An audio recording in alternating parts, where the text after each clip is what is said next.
Bonjour à toutes et à tous. Je suis Lucie de la société NutriSense et en charge des gammes dysphagie.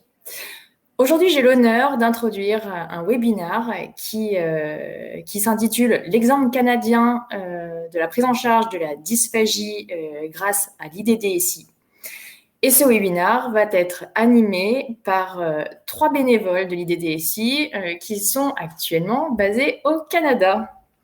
Alors, ces trois personnes, donc on a Hélène Andrews en ligne, qui est orthophoniste en soins continus auprès d'adultes ayant des problèmes de santé chronique, qui est aussi conférencière à l'Université d'Ottawa et bénévole du groupe de référence canadien de l'IDDSI. On a ensuite Annick Côté, qui est orthophoniste et chef d'équipe en soins aigus, également expérimentée en pédiatrie, SSR et en soins à domicile. Elle est également formatrice auprès d'étudiants en médecine. Enfin, nous avons Marie-Josée Tessier, qui est ergothérapeute spécialisée en dysphagie pédiatrique et directrice d'une clinique privée en dysphagie, formatrice et conférencière auprès d'étudiants et professionnels de santé au Québec et en Europe. Je vous souhaite à toutes et à tous un excellent webinaire et je laisse la parole à nos conférencières.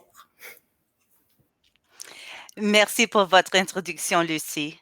Je suis Ellen Andrews et il me fait grand plaisir de partager avec vous de l'information sur l'initiative internationale des diètes, de standardisation pour les diètes pour la dysphagie, qu'on appelle IDSI. Oui. Ce webinaire a pour objectif principal de présenter le cadre de référence. On n'a pas de son. Aïe, aïe. Non?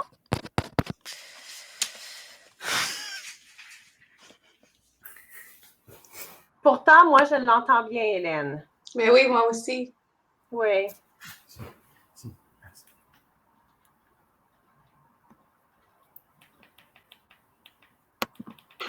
Ouais, c'est bon.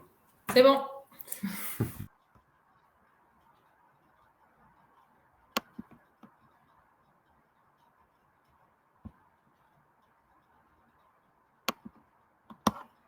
OK, maintenant, on ne l'entend pas. Marie-Josée? Non. Entendez-vous? Oui. On n'entend pas Hélène.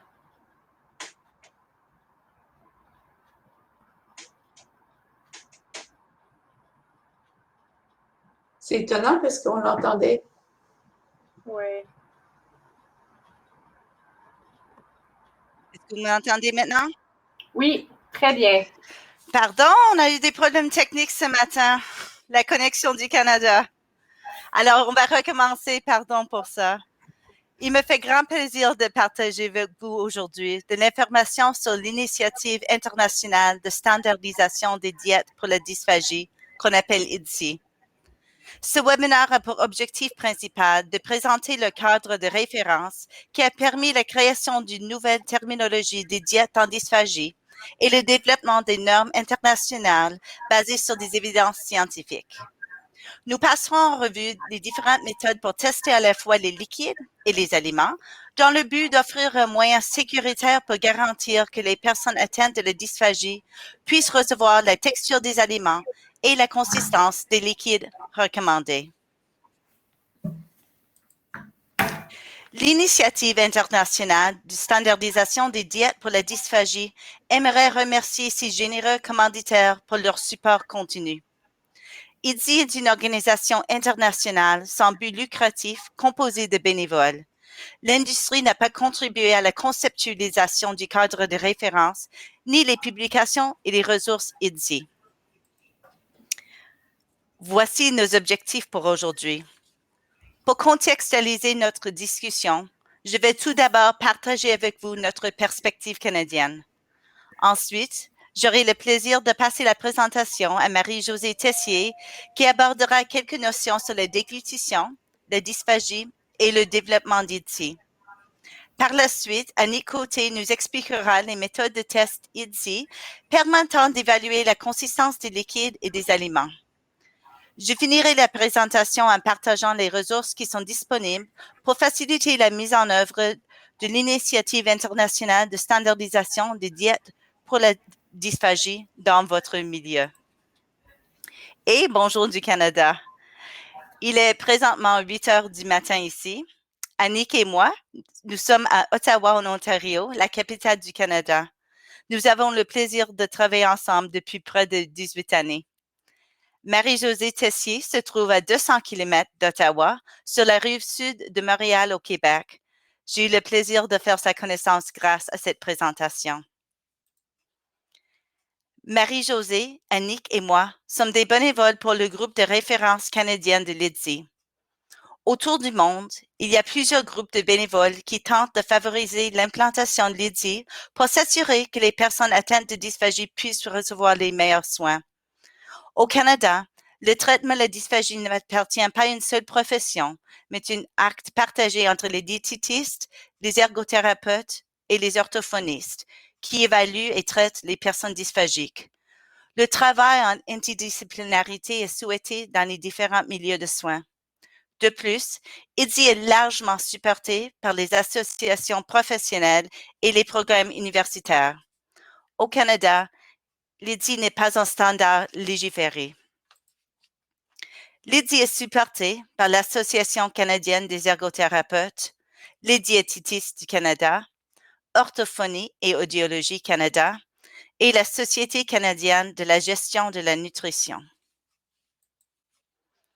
Avant de continuer, j'aimerais porter à votre attention qu'il existe 2 traductions en français de IDSI 1.0.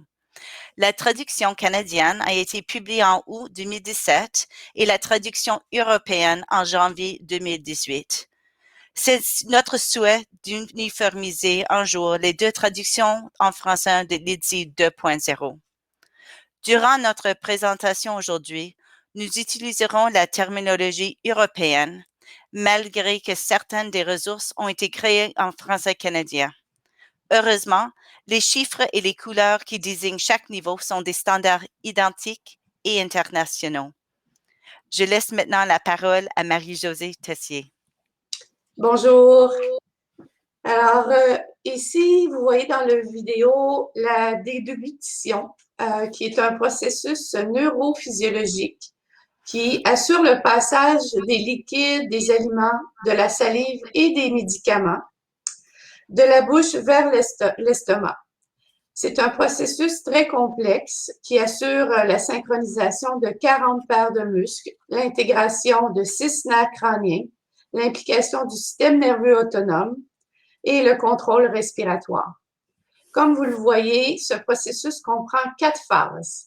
La phase préparatoire permet aux aliments d'être broyés et mélangés avec la salive pour former le bol alimentaire. La phase orale assure le transport des aliments vers l'arrière de la bouche lorsque les aliments sont bien préparés. La phase pharyngienne est de loin la plus importante puisqu'elle permet au bol alimentaire de se diriger vers l'œsophage, comme maintenant, à l'arrière du schéma, tout en croisant les voies respiratoires qui sont à l'avant. La dernière phase, la phase œsophagienne, assure le déplacement du bol alimentaire vers l'estomac par un processus de péristaltisme. Voici à quoi ressemble la déglutition typique chez un adulte par vidéofluoroscopie. On peut observer la préparation de l'aliment en bouche, puis la déglutition qui est bien synchronisée avec la respiration, qui doit cesser environ 1 seconde au moment du passage de l'aliment au niveau du laryngopharynx avec l'abaissement de l'épigote et la fermeture des cordes vocales. On peut voir aussi qu'il n'y a aucun résidu dans la bouche ni dans les structures du pharynx post-déglutition et que la respiration reprend son cours. Pourquoi modifier la texture des liquides? Ce vidéo permet de démontrer la difficulté que présente cette personne à bien synchroniser la déglutition du liquide qui s'écoule rapidement. Il en résulte donc, lors de la 2e déglutition, une entrée assez massive de liquide au niveau de la trachée. Et si la personne n'arrive pas à tousser efficacement, le liquide pourrait poursuivre son écoulement vers les poumons. En épaississant les liquides, ces derniers pourront descendre plus lentement, ce qui permettra au mécanisme de déglutition d'agir au bon moment et d'éviter les aspirations pulmonaires. Pourquoi modifier la texture des aliments? Nous pouvons constater par ce vidéo que si la personne ne mastique pas suffisamment les aliments et qu'elle ne présente pas un bon contrôle des aliments en bouche, il peut en résulter un étouffement, voire une obstruction des voies respiratoires. Cette personne, si elle ne réussit pas à tousser efficacement, aura besoin d'une intervention d'urgence pour permettre de libérer ses voies respiratoires. Oh, comment décrire cet aliment? Alors, pensez à la façon dont vous pourriez décrire ce que vous voyez dans cette assiette. Comment enseigner la préparation de ce repas à votre client, aux membres de sa famille, à votre équipe de travail ou au service alimentaire de votre établissement? Et surtout, comment vous assurer que cette texture est adéquate pour votre client? Quel type de liquide? Liquide A, liquide B. J'aimerais porter à votre attention cette méthode d'évaluation de la consistance des liquides. À maintes reprises en clinique externe, j'ai vu cette technique être utilisée pour évaluer la consistance d'un liquide, tout simplement en inclinant légèrement le verre ou en brassant avec une cuillère. À défaut d'avoir une mesure précise de la consistance du liquide, comment m'assurer que ce que nous évaluons puisse être bien reproduit en clinique externe ou au domicile? Alors, l'objectif principal de l'Initiative internationale de standardisation des diètes pour la dysphagie est d'assurer la sécurité des personnes dysphagiques grâce à des textures ajustées, offrir une terminologie universelle qui rejoint tous les groupes d'âge et tous les types d'établissements et toutes les cultures. ETI permet aussi d'assurer une meilleure communication entre les professionnels en provenance de différents niveaux de soins du patient. Grâce aux différentes méthodes d'évaluation, comme par exemple avec le test d'écoulement, cela permet à un coût très abordable d'évaluer la consistance des liquides afin d'assurer une continuité. De la vidéofluoroscopie pour certains cas, à la clinique externe et jusqu'au patient dans son milieu de vie, que ce soit à domicile, en centre d'hébergement ou dans une résidence pour personnes âgées. Le conseil d'administration de ETI est constitué de plusieurs membres. Considérant la complexité de la terminologie et des descriptions qui devront être développées pour définir la diète en dysphagie et les méthodes d'évaluation, une équipe internationale de différentes spécialités a été recrutée pour constituer le conseil d'administration de ETI, représenté par deux co-directeurs, Peter Lam du Canada et Julie Cicchero, pardonnez-moi, de l'Australie. Les membres de ce conseil d'administration proviennent de différents champs d'expertise. On retrouve des nutritionnistes, orthophonistes, ergothérapeutes, physiothérapeutes, médecins, infirmières, ingénieurs mécaniques, spécialisés en rhéologie et des spécialistes en sciences de la technologie des aliments. Ces spécialistes ont l'avantage de provenir de différents champs pratiques et de milieux différents, en passant par la pédiatrie jusqu'à la gériatrie et du centre hospitalier aux soins de longue durée, aux cliniques externes, centres de réadaptation et soins à domicile. Cette équipe a permis le partage de connaissances et d'expériences très diversifiées. Le développement du cadre de référence ETI a été développé en 3 étapes. Alors, en premier lieu, la revue des différents standards nationaux. Ensuite, une revue systématique des évidences portant sur la réponse physiologique de la modification de la texture des aliments et des liquides. Et finalement, par une consultation internationale des parties prenantes avec plus de 3000 réponses obtenues de 57 pays différents. Alors, cette première étape a été de revoir les différents standards nationaux de plusieurs pays.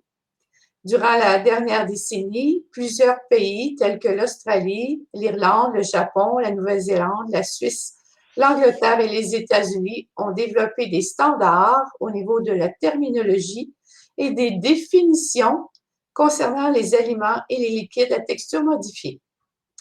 Peu de temps avant la publication de cet article, le Canada avait déjà commencé à travailler sur un guide national.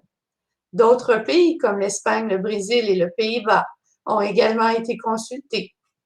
D'autres pays, un fait a été de constater des divergences de terminologie à travers les différents pays consultés et le besoin de développer une terminologie universelle. Vous allez retrouver le détail de cette consultation dans l'article ci mentionné, que vous pouvez aussi trouver sur le site de ITSI dans la section Publications. Finalement, la deuxième étape a été de faire une revue systématique de la littérature portant sur l'influence de la modification de texture des aliments et de la consistance des liquides sur la physiologie et les fonctions de la déglutition. Cet article, publié dans la revue Dysphagia en 2014, est également disponible sur le site web de ITSI. Depuis sa publication, cet article a été consulté plus de 37 000 fois et cité dans 148 publications. Alors, voilà les principaux éléments qui ont été retenus de cette revue systématique. Premièrement, il existe des données probantes que l'épaississement des liquides très fluides permet d'éviter l'aspiration, comme on l'a vu plus tôt dans la vidéo.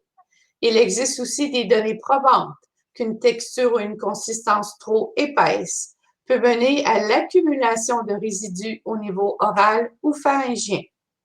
Il n'y a aucune donnée probante qui pointe sur l'utilisation de valeurs rhéologiques particulières pour définir les limites d'un épaississement efficace, soit juste assez épais ou trop épais.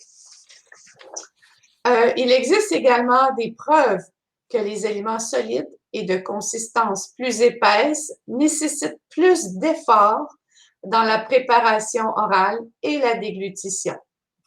Il existe très peu de littérature spécifiquement sur les aliments à texture modifiée utilisés pour le traitement de la dysphagie. Alors, cette revue de littérature nous a permis de voir qu'il y avait des améliorations à apporter. Alors, on a donc finalement fait une consultation de différentes parties prenantes qui a permis le développement finalement du cadre de référence ITI et aussi, ce qui était le plus important, un consensus sur la terminologie et les définitions à utiliser. Le détail de ces travaux se retrouve dans cet article, publié celui-ci en 2016, toujours dans la revue Dysphagia, qui est aussi disponible sur le site Internet de ITI. Alors, le premier cadre de référence ITI a été publié en 2015. Le but premier était de développer une standardisation de la terminologie, des descriptions et des méthodes pour tester les aliments et les liquides. Une première classification a vu le jour en 2015 et a finalement été revisée en 2016, qui a permis de visualiser de manière hiérarchique les différentes textures d'aliments et les différentes consistances de breuvage. Je vous invite à regarder du côté droit du schéma avec les breuvages. On retrouve 5 niveaux de 0 à 4. Le 0 étant un liquide très fluide, comme de l'eau. Le 1, très légèrement épaissi. Le 2, légèrement épais. Le 3, modérément épais. Et le 4, très épais. Alors, au niveau des aliments, on retrouve 5 niveaux, en passant par l'aliment liquéfié qui est un niveau 3, mixé ou puré, un niveau 4, finement haché ou lubrifié, un niveau 5, les petits morceaux tendres, niveau 6, et une diète normale, niveau 7. Vous pouvez remarquer avec le cercle que le niveau 3 et 4 des breuvages ont leur équivalence au niveau des aliments. Alors, par exemple, le liquide modérément épais de niveau 3 représente un aliment liquéfié de niveau 3, Et le niveau 4 des aliments très épais correspond à la mixée du côté des aliments. Le cadre de référence ITI a de nouveau été révisé en 2019 afin de répondre aux besoins des cliniciens qui avaient nuancé le niveau 7. Alors, vous voyez que maintenant, il y a 2 subdivisions. Alors, on a maintenant la texture régulière et la texture facile à mastiquer. Ce dernier niveau permet d'offrir des alternatives avec des aliments plus mous et plus faciles à mastiquer que la diète régulière. Le cadre de référence ITI a aussi été développé afin de répondre aux besoins de tout individu ayant des difficultés à avaler, quelle que soit sa culture ou son âge. Les nourrissons et les enfants ont des besoins différents des adultes puisqu'ils doivent développer des habiletés pour s'alimenter, leur permettant de passer de la prise du lait maternel ou de la formule nutritionnelle comme premier mode d'alimentation à l'introduction des aliments impliquant la diversification alimentaire. L'épaississement des liquides est très souvent un enjeu pour le jeune enfant qui présente des difficultés de déglutition. Le simple fait que les liquides soient moins fluides permet très souvent d'éviter des aspirations. L'épaississement des liquides à des niveaux 2 ou 3 peut impliquer un effort de succion considérable et induire de la fatigue pour certains enfants. Il est parfois possible, en réduisant le débit du biberon ou en modifiant la position de l'enfant, de donner un liquide moins épais de niveau 1. Les structures incluant la bouche, la gorge, le pharynx et le larynx du jeune enfant sont beaucoup plus étroites que l'adulte. Donc, les aliments doivent être ajustés en termes de grosseur pour éviter les étouffements. Les niveaux 5 et 6 permettent d'offrir des aliments plus petits et plus faciles à mastiquer pour les enfants. Des aliments qui fondent en bouche ou qui nécessitent peu de mastication sont très souvent offerts aux jeunes enfants afin de développer leurs habiletés de mastication en toute sécurité. Il est donc très important il est très important de guider nos décisions à l'égard de la modification des textures ou la grosseur des aliments sur un jugement clinique et une évaluation complète des capacités de la personne à s'alimenter. Alors, il faut faire une évaluation des habiletés orales motrices, revoir les particularités sensorielles, le comportement de l'enfant et les capacités cognitives de l'adulte ou de la personne âgée. Le diamètre de la trachée varie en fonction de l'âge.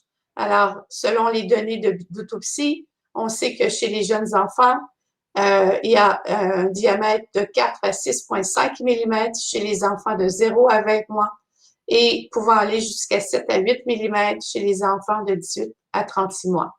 Et il y a aussi des variations entre le diamètre des femmes et celui des hommes.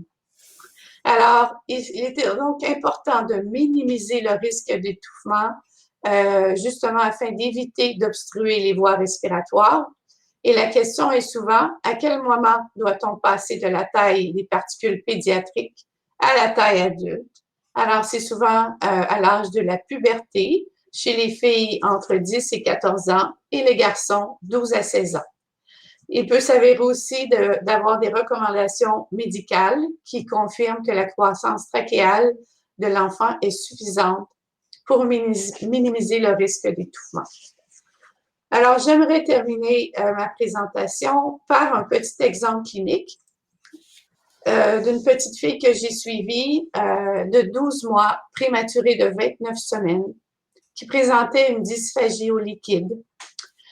Cette petite fille devait prendre des liquides épaissis quand même de niveau 3 au biberon, alors c'était très difficile, très épais. Et la maman me dit, je ne sais pas pourquoi, mais l'enfant cesse de boire après avoir bu que la moitié du biberon.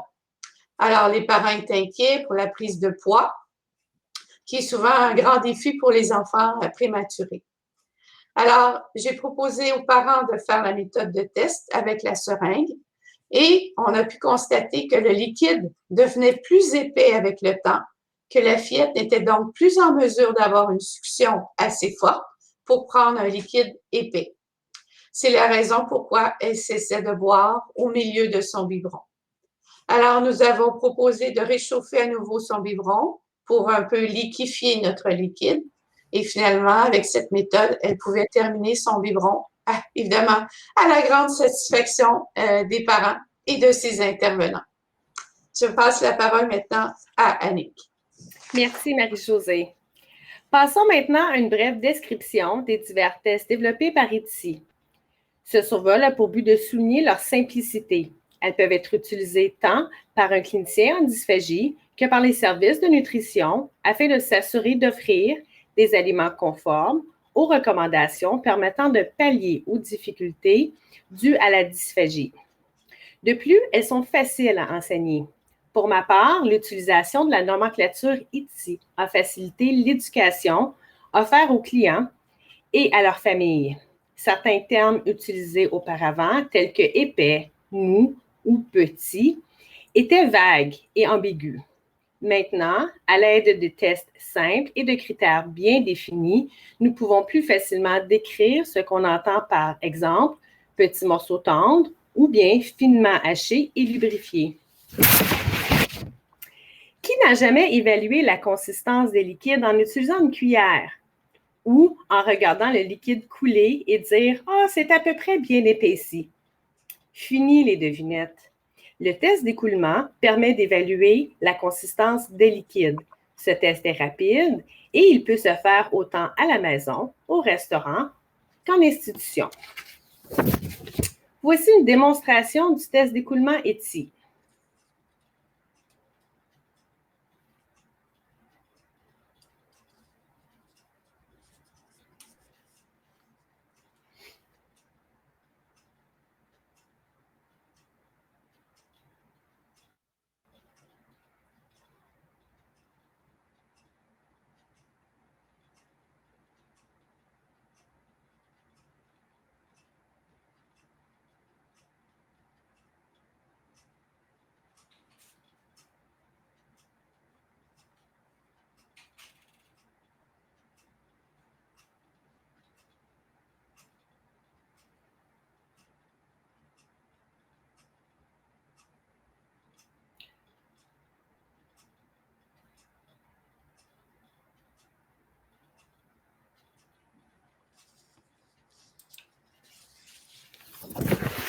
La personne qui souffre d'une dysphagie peut avoir des difficultés à contrôler et former le bol alimentaire.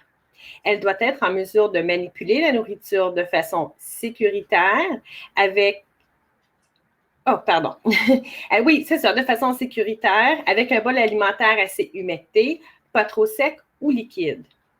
De plus, la nourriture ne doit pas être trop collante, ni laisser un résidu dans la bouche ou dans la gorge. C'est le test de la cuillère inclinée qui est un moyen objectif utilisé pour déterminer si l'aliment est assez cohésif et pas trop collant. Un aliment devrait facilement glisser de la cuillère jusqu'à ce qu'elle soit inclinée et secouée légèrement. Ce test est utilisé pour les aliments mixés de niveau 4 et les aliments finement hachés et lubrifiés de niveau 5. Voici 2 exemples.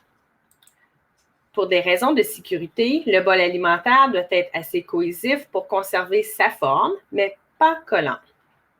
Si l'aliment est trop collant, il risque de coller sur le palais et les dents, et ceci augmente les risques d'étouffement.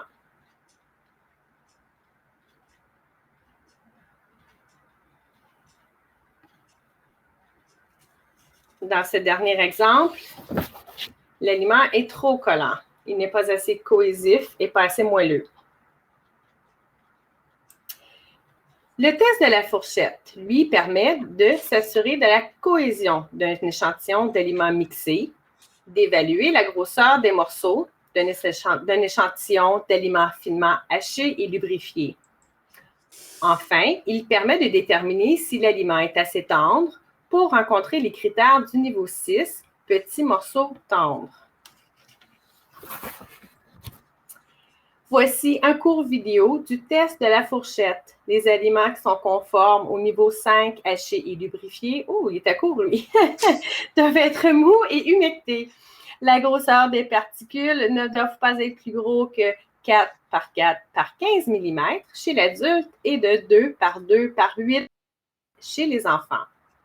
La recherche a démontré que ces mesures correspondent à la grosseur des particules broyées dans la cavité orale quand elles sont prêtes à avaler. Donc, on mastique et on décompose les aliments à cette grosseur. L'utilisation d'une règle n'est pas nécessaire. Il vous suffit seulement d'avoir une fourchette et tant aussi longtemps que la grosseur des particules se situe à l'intérieur des doigts de la fourchette, alors vous avez la bonne grandeur. Il existe plusieurs référents permettant la visualisation de la grosseur des morceaux pour le niveau 6, petits morceaux tendres. Chez l'adulte, on parle de la grosseur de l'ongle du pouce ou bien la grosseur d'un bloc de Lego, si vous connaissez, qui correspondent à 1,5 cm par 1,5 cm. Chez l'enfant, la grosseur des morceaux correspond à la grosseur de l'ongle du petit doigt, soit de 0,8 par 0,8 cm. Ce vidéo illustre le test de la fourchette pour évaluer si l'aliment est conforme à un niveau 6 petits morceaux tendres. Bien que ce test se fait majoritairement avec l'utilisation d'une fourchette, sachez qu'on peut également l'effectuer à l'aide de baguettes ou voire même les doigts, ce qui fait qu'il n'y a pas de biais culturel.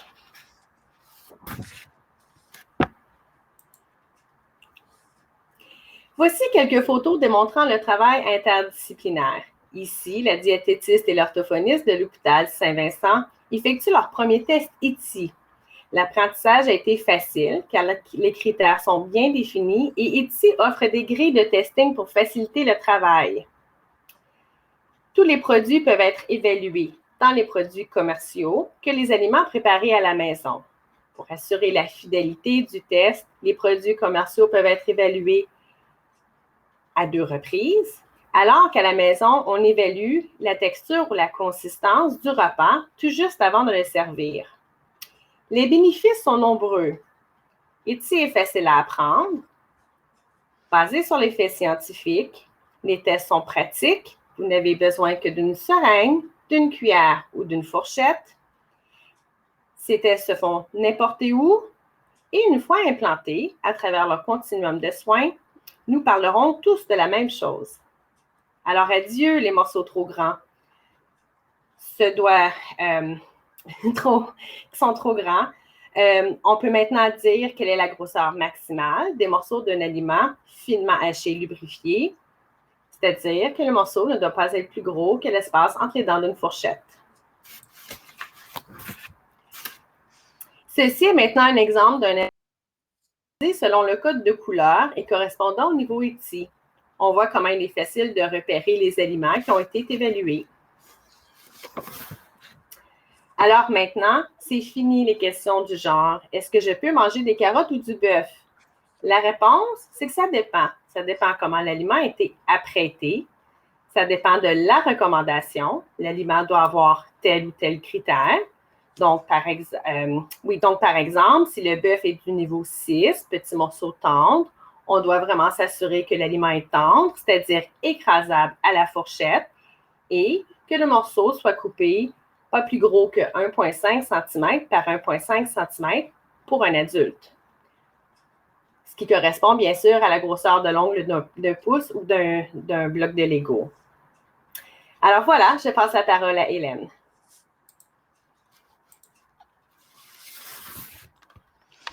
Merci, Annick.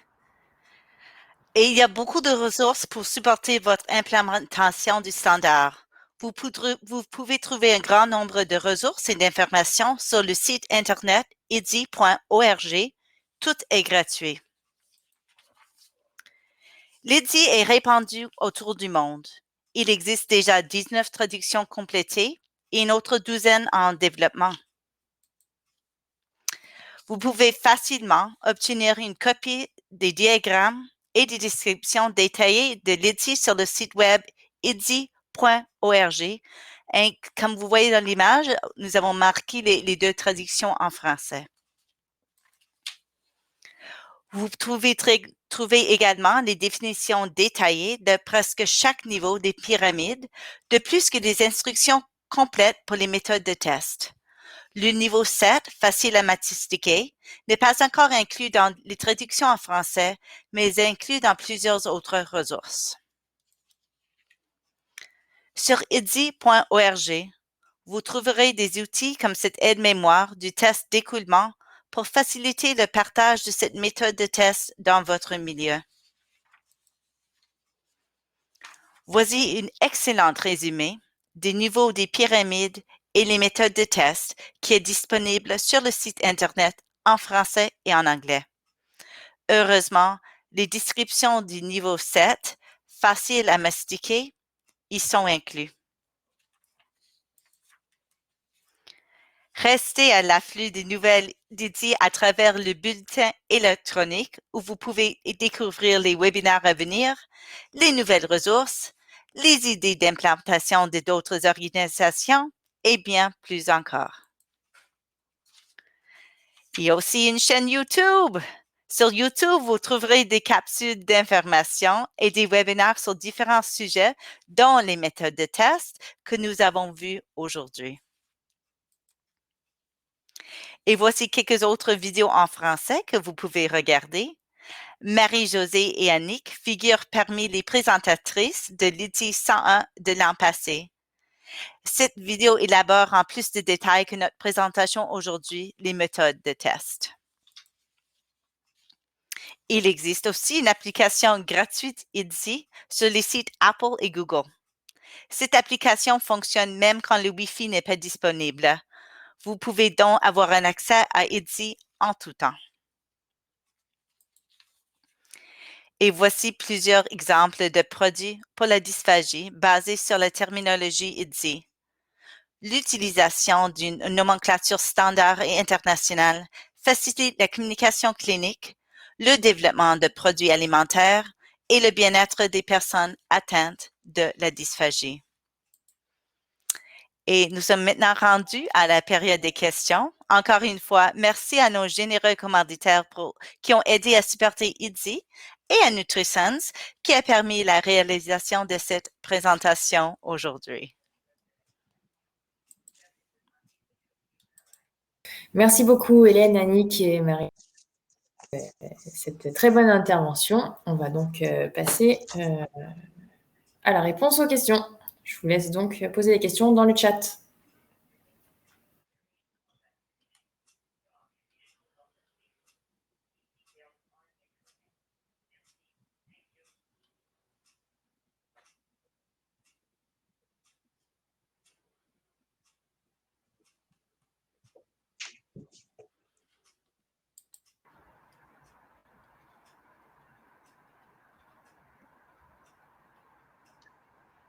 Alors, il y a une question relativement à classer l'alimentation sans dispersible. Alors, je ne comprends pas bien le sens de la question. Qu'est-ce qu'un aliment? Qu'est-ce qu'une une alimentation sans dispersible?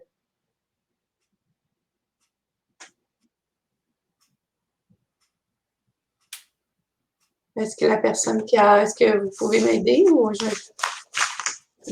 difficile de répondre à la question ici? Alors, il y a une autre question ici. Quel protocole utilisez-vous pour tester les différents niveaux auprès des patients et définir le niveau adapté aux patients?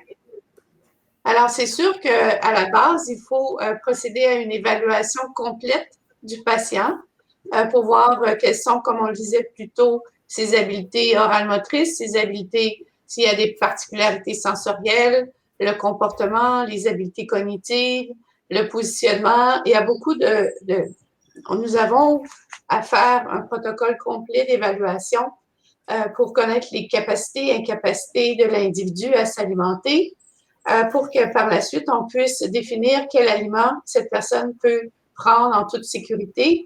Parfois, on va avoir besoin d'instrumentalisation, c'est-à-dire de faire une vidéofluoroscopie, une endoscopie de déglutition pour pouvoir clarifier la sécurité de la déglutition. Et ensuite, basé sur sur nos observations, nous déterminons ce qui est sécuritaire ou non pour ce patient. Je ne sais pas s'il y a d'autres questions. Il y avait une petite question au sujet de l'application IDSI et oui, c'est gratuit. C'est formidable que toutes les ressources offrées par IDSI sont gratuites. On essaie vraiment de supporter l'implantation du standard mondial. Alors, on a essayé d'éliminer toutes les barrières. J'aimerais à mon tour répondre peut-être à une des questions. C'est peut-être par rapport à la semoule comme étant dispersible, là, puis comment qu'on faisait pour le tester. En tout cas, il y avait plusieurs questions par rapport à la semoule. Je vais y aller de général. C'est un peu comme le riz pour nous au Canada. OK? Le riz, traditionnellement, c'est un aliment qui peut être problématique, mais ça revient à comment est-ce que l'aliment est préparé. Donc, si ton aliment peut être mou, moelleux, cohésif dans la façon qu'il est présenté, à ce moment-là, il peut potentiellement passer sur par exemple, une niveau 5 finement haché et lubrifié. Le terme ici, le congee, c'est un mets préparé chinois. C'est fait avec du riz, mais c'est très moelleux, c'est très cohésif. Et donc, c'est quelque chose qui va passer alors que, tu sais, nous, par exemple, en nutrition, là, nos services de nutrition ici, on a tendance à manger du riz qui a été comme juste cuit comme ça, puis on met rien. Notre riz est sec.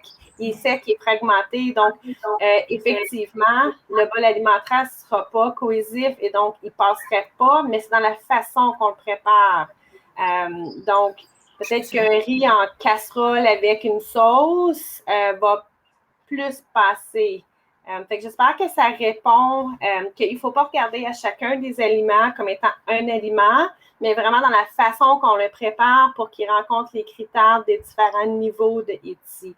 Puis à ce moment-là, on se rend compte qu'on a qu'il y a beaucoup de possibilités finalement avec ces aliments. Il y a une bonne question ici au sujet des ressources pour l'implantation de l'IDSI dans nos divers milieux de travail. Peut-être je pourrais commencer avec ça. Alors, pour moi, j'ai préparé un webinaire l'année passée, malheureusement juste en anglais, qui s'appelle IDSI 301. On trouve sur le site YouTube d'IDSI qui parle de le processus d'implantation et mes expériences personnelles avec ça. C'est vraiment commencé avec ici par ma passion d'avoir un système plus régimenté, plus standardisé. J'étais très, très frustrée avec les inconsistances qu'on avait dans notre menu ici, mais aussi entre les différents hôpitaux dans notre ville. La ville d'Ottawa a à peu près 1 million de personnes. C'est grand, mais c'est pas énorme. Et je trouvais très patient de passer de moi à Nick. C'est peut-être les deux le terme archi, mais ce qui était inclus dans le menu était différent. Alors, pour notre perspective, on a commencé ici, la diététiste et moi, et nos bonnes amies dans la cuisine, de juste explorer notre nourriture. Vous avez vu les photos de nous faisant nos tests. Alors, vraiment, la première étape de nous, c'était juste d'évaluer nos aliments et les comparer. OK, si on réclassifiait ces aliments sur le standard IDSI, quel problème aurons-nous avec le menu? Après ça, on a partagé notre enthousiasme avec un petit groupe régional des autres hôpitaux qui se sont supportés l'un et l'autre à faire l'implantation du standard. On continue nos efforts à ce jour avec les maisons de retraite qui sont un peu en arrière de nous, point de vue ici, mais ce qu'on trouve vraiment que quand un patient bouge d'un centre à l'autre, on est très, très certain que la dysphagie sera bien contrôlée, qu'on n'aura pas des difficultés, des dangers quand quelqu'un part de moi et vers une maison de retraite. Quand j'ai décrit, il dit niveau 5 et il dit niveau 2, ils vont très, très bien comprendre. Alors, j'encourage à tout le monde vraiment d'aller jouer avec la nourriture. C'est super fun. Prenez votre fourchette, votre cuillère et votre seringue. Ça coûte presque rien. C'est très, très simple à apprendre. Et je pense qu'on commence à expliquer la valeur du système. C'est un système vraiment qui coûte très peu, point de vue des systèmes de standards. Il y a très, très peu de barrières pour l'implantation, de pouvoir dire à votre administration que c'est vraiment, on dit en Canada, the gold standard, vraiment le standard international très, très reconnu, supporté par la recherche. Il y a vraiment très peu de raisons pour avoir une objection. Je suis aussi ici en Amérique du Nord. Il y avait un standard très reconnu aux États-Unis appelé le National Dysphagia Diet, qui venait des diététistes américains. Et ce groupe-là, formellement, vont discontinuer ce standard en 2021. Alors, il y a une reconnaissance qu'ils disent que c'est le standard maintenant et on n'utiliserait plus ces autres standards. J'espère que ça répond aux questions. Moi, j'aimerais rajouter, en fait, en pédiatrie, le volet pédiatrique, puisque je travaille avec les enfants et je travaille avec des parents en externe. Comme vous savez, les enfants, dans leur développement, ils vont passer d'un aliment mixé à un aliment modifié, à un aliment solide.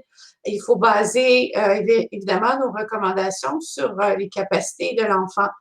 Je trouvais particulier qu'on puisse faire des vidéos, des ciné de déglutition en ajoutant du barium dans nos aliments, dans nos liquides, pour pouvoir voir la sécurité.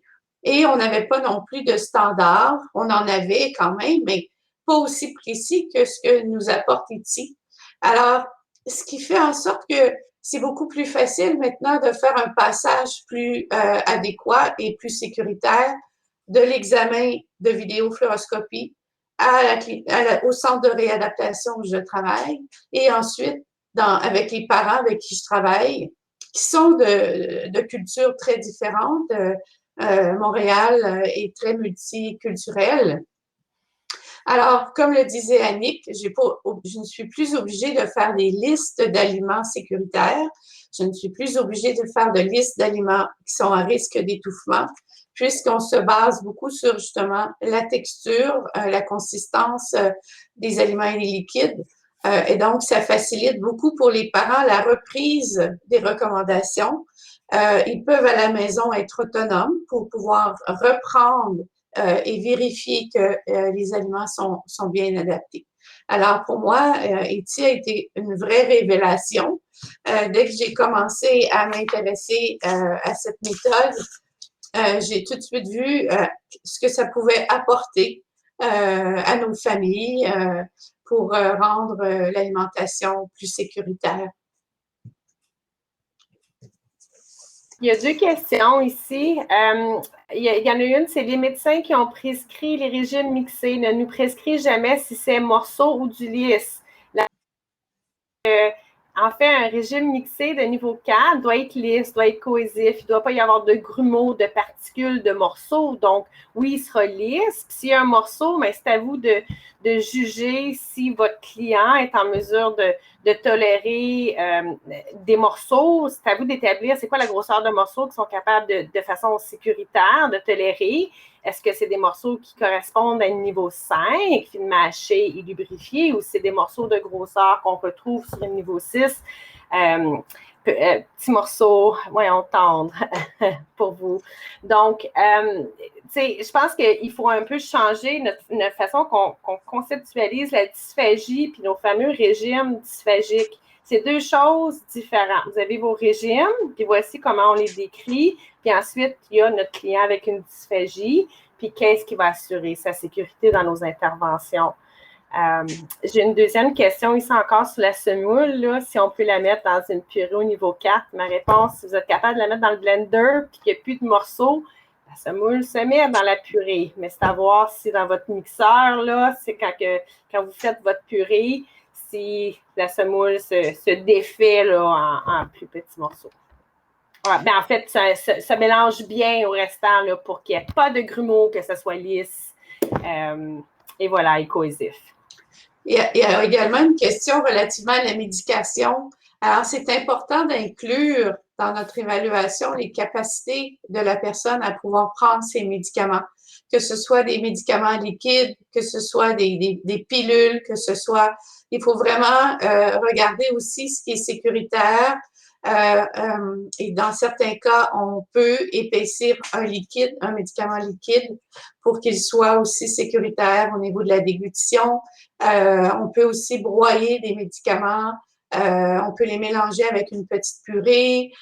Souvent, on va travailler avec le pharmacien pour demander si on peut modifier le médicament en tant que tel pour évidemment assurer son efficacité. Alors, il ne faut pas voir la dysphagie juste au niveau aliments liquides, mais il faut aussi penser effectivement à nos médicaments. Il y a une question ici au sujet de la réclassification des items dans les menus, dans des logiciels de repas. C'est vraiment, on voit qu'on parlerait de la interdisciplinarité de nous ici, qui sont des orthophonistes, ergothérapeutes et diététistes.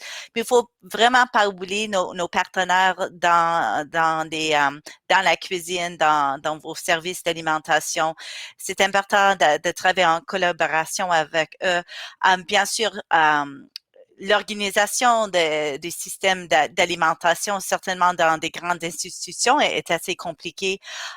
Pour nous, pour notre projet, c'était très important d'avoir les partenaires dans nos services d'alimentation et aussi des partenaires de nos services de technologie d'information, IT, parce qu'il faut faire reprogrammer nos systèmes, d'introduire un nouveau vocabulaire. Pour notre projet, ça a pris un certain bout de temps. À certains points, on avait transitionné les menus. On avait un vieux standard qu'on disait minced en anglais. Le standard dit, on disait minced and moist. Et c'était un temps de transition que vraiment le menu confirmait et dit, mais il y avait un petit délai à reprogrammer notre système d'alimentation. Alors, vous allez trouver peut-être des petites barrières comme ça. Ne soyez pas découragés. Vraiment, le plus important, c'est de commencer d'avoir un vocabulaire partagé. Comme a dit Annick et Marie-Josée, l'importance qu'une personne qui retourne peut-être à la maison, de pouvoir leur donner les outils pour évaluer leur propre diète indépendamment, c'est vraiment incroyable. Alors, on dit pas, tu peux pas manger des carottes, on dit, si tu préfères la carotte qui a ses consistances, tu peux la manger. Ça donne beaucoup de contrôle à la personne, à la famille et beaucoup de respect pour la personne avec la dysphagie. On sait bien comme experte dans ce domaine qu'on peut préparer des aliments avec une variété de consistances qui sont toujours très nutritifs et très bons à manger. Alors, quand on utilise un vocabulaire commun, un standard commun, ça facilite tout, ça aide tout le monde. On n'a vraiment pas trouvé d'aspect négatif du tout de ça. Et même, on trouve ici nos médecins, nos pharmaciens, des autres gens, c'est très facile pour eux pour comprendre qu'un niveau 3 liquide est différent d'un niveau 2 liquide. Avant, ici en Amérique du Nord, on utilisait les terminologies nectar pour le niveau 2 et honey, miel pour le niveau 3. Mais si on n'était pas expert dans la dysphagie, que veut dire ces choses-là? Mais quand je dis, OK, mon patient améliore et j'ai fait une progression du niveau 3 à un niveau 2 à un niveau 0, mais c'est très évident pour toute l'équipe que c'est une progression. Alors, je trouve vraiment, dans mon expérience, que ça aide à la communication clinique. Il faut mentionner aussi, Hélène, que les produits ici vendus au Canada, les produits P600, ont aussi adhéré au niveau des couleurs qui sont sur les paquets. Ça nous permet de vraiment voir si c'est un niveau 1, un niveau 2, un niveau 3 pour épaissir nos liquides. Alors, c'est extraordinaire pour la personne de pouvoir suivre aussi, avoir des repères visuels sur les produits commerciaux pour pouvoir bien préparer les liquides. Puis, Annick, Hélène, tu le disais aussi, il faut travailler avec les cuisiniers, les cuisinières, et même moi qui est en pédiatrie, je travaille très souvent avec les cuisiniers, cuisinières dans les crèches, nous on appelle les garderies, les milieux de garde, pour justement permettre aux enfants qui sont dans ces milieux de pouvoir avoir aussi une diète ajustée. Alors, c'est des partenaires très importants avec qui on travaille régulièrement pour s'assurer justement de la sécurité des petits jusque dans leur milieu de garde et éventuellement dans les écoles. Il y a une question ici au sujet du pain on entend, le pain est permis sur les deux niveaux 7, alors facile à mastiquer et normal, régulier.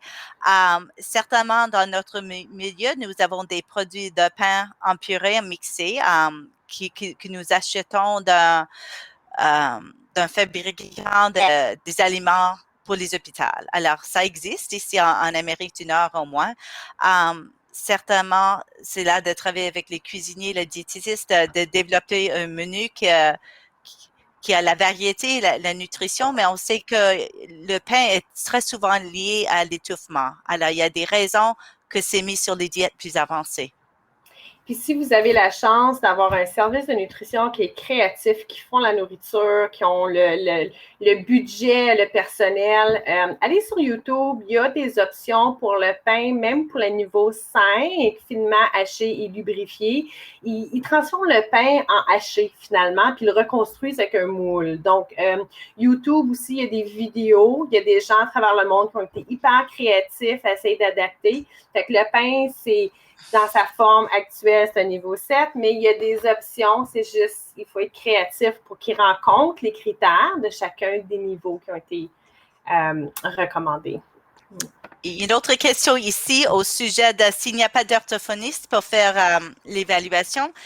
Ce n'est pas nécessaire. Le standard ici, c'est peut-être pas créé pour une profession. La description des consistances est très, très simple. Les tests de fourchette, cuillère, seringue sont très simples à apprendre. Il y a des bonnes descriptions sur le site web. Il y a les vidéos YouTube. N'importe qui peut les apprendre. Ici, on a pris la responsabilité comme orthophoniste d'éduquer notre équipe, mais juste à cause que ça me passionne ici. Mais vraiment, s'il y a quelqu'un dans votre milieu qui aimerait apprendre le standard, c'est très facile à apprendre, c'est très facile à communiquer. Il n'y a pas de barrière comme ça.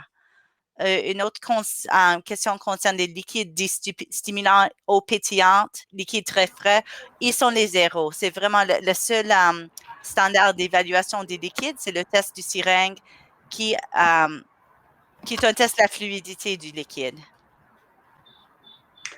Il faut mentionner aussi un petit détail au niveau de l'épaississement des médicaments. Je reviens sur la question antérieure, que c'est important de voir si on épaissit les médicaments, si ils sont en mesure de pouvoir s'épaissir.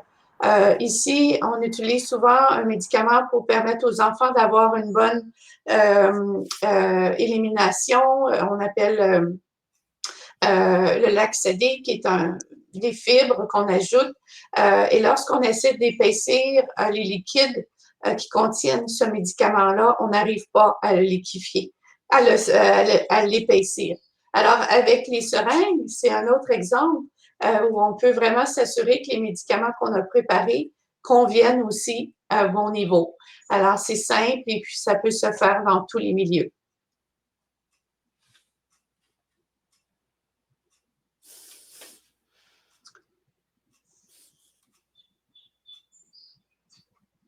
Alors, je ne sais pas s'il y a d'autres questions. Est-ce que vous voulez faire la conclusion de ce webinaire? Il y a juste une autre question sur les outils pour les patients en français. Le plus que possible, on essaie de partager les ressources en français aujourd'hui. Malheureusement, toutes les ressources ne sont pas encore traduites. Comme nous avons mentionné, c'est un groupe de bénévoles. Ce qui est évident, moi, je suis en langue seconde aujourd'hui, mais moi aussi, je serais très hâte d'avoir plus de ressources en français. Nous espérons vraiment d'avoir une traduction universelle du standard IDI 2.0 à un certain point qu'on a vu aujourd'hui, la terminologie même entre le Canada et l'Europe qui diffère, ça crée une autre barrière de communication. Alors, si ça vous intéresse, comme j'ai dit, il y a des groupes autour du monde qui travaillent ça. Il y a sur le site web de IDI, c'est très facile à nous contacter. Et on cherche toujours des bénévoles qui pourront aider comme des projets de traduction.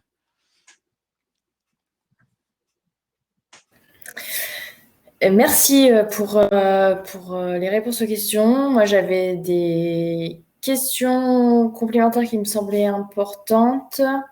Notamment, il y en a une de Katia qui demande qui préconise les niveaux quand il n'y a pas d'orthophoniste pour faire l'évaluation.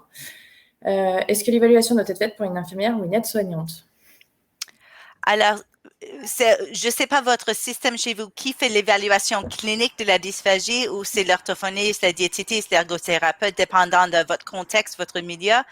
Mais quand le diète était prescrit, la consistance a été déterminée, n'importe qui pourra vérifier si un aliment conforme à la consistance. Une infirmière, un préposé, c'est pas difficile d'apprendre le test d'écoulement de liquide avec le seringue, c'est pas difficile d'apprendre le test de la fourchette, le test de la cuillère. Il faut noter aussi qu'au Québec, l'Office des professions a statué que l'évaluation de patients qui ont des problèmes de dysphagie doit se faire soit par un orthophoniste, une ergothérapeute ou une nutritionniste. Alors, ce sont les trois professions qui peuvent procéder à une évaluation d'un patient dysphagique. Alors, c'est dans la loi, c'est dans ça doit être appliqué par les différents établissements, cliniques externes, etc. Puis l'autre bémol, peut-être, je ne sais pas si ça répond un peu aussi à la question, c'est qu'en institution, au final, c'est le médecin qui est la personne la plus responsable parce que c'est la prescription, c'est comme si les diètes dysphagiques relèvent de la responsabilité du médecin, puis c'est lui qui prescrit.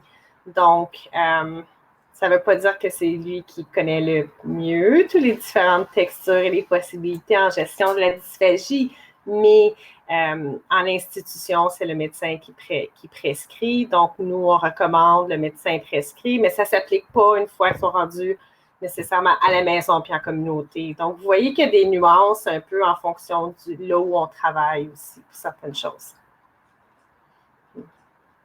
J'ai vu dans le chat une affirmation de Séverine concernant les niveaux 0 et l'eau pétillante qui nous indique que dans son établissement, ils ont nommé tous les produits pétillants comme des 0+, niveau 0+. Qu'est-ce que vous en pensez? Ça n'existe pas. Avec ici, 0+. C'est zéro. C'est un zéro. Le fait vraiment d'avoir un standard international, c'est qu'on utilise le même vocabulaire. Si on commence à inventer le vocabulaire, c'est plus standard, ce n'est plus international. Certainement, point de vue d'évaluation clinique, on sait qu'il y a des moments que un client a des petites particularités. Alors, si vous trouvez qu'un certain client peut tolérer quelque chose, point de vue clinique, OK, mais vraiment, changez pas le standard. OK. Je fais le tour des dernières questions. On est plutôt sur beaucoup de grands merci de la part des personnes qui ont suivi ce webinaire. Moi, je vais répondre à 2 questions qui ont été posées par avec la voix de NutriSense. Donc, il y avait une question qui demandait si les fournisseurs étaient sensibilisés à l'IDDSI. Alors, vous pouvez répondre côté canadien, puis je répondrai pour la France si vous souhaitez. Mais comme je le disais tout à l'heure, effectivement, que les distributeurs de produits maintenant ont la nomenclature éthique, puis les couleurs sur les paquets, qui permet justement de pouvoir vraiment se fier aux couleurs et au niveau de éthique. Et du coup, en France, c'est tout à fait pareil, notamment chez NutriSense, tous les produits de dysphagie sont estampillés avec les niveaux et des DSI, et on suit du coup les recommandations. Il y avait une question également sur le DSA Pack, savoir s'il avait été, s'il était mis à jour avec le DSI. C'est en cours et ce sera disponible prochainement. Voilà. Écoutez, s'il n'y a pas d'autres questions, on va conclure ce webinaire. Je remercie vivement nos conférencières qui ont animé ce webinaire vraiment avec brio. C'était très intéressant. Merci beaucoup. Merci de vous être connectés si tôt chez vous pour pouvoir parler à notre public français. Et puis, on se retrouve pour un prochain webinaire sur la thématique dans les mois à venir. Au revoir. Merci, au revoir.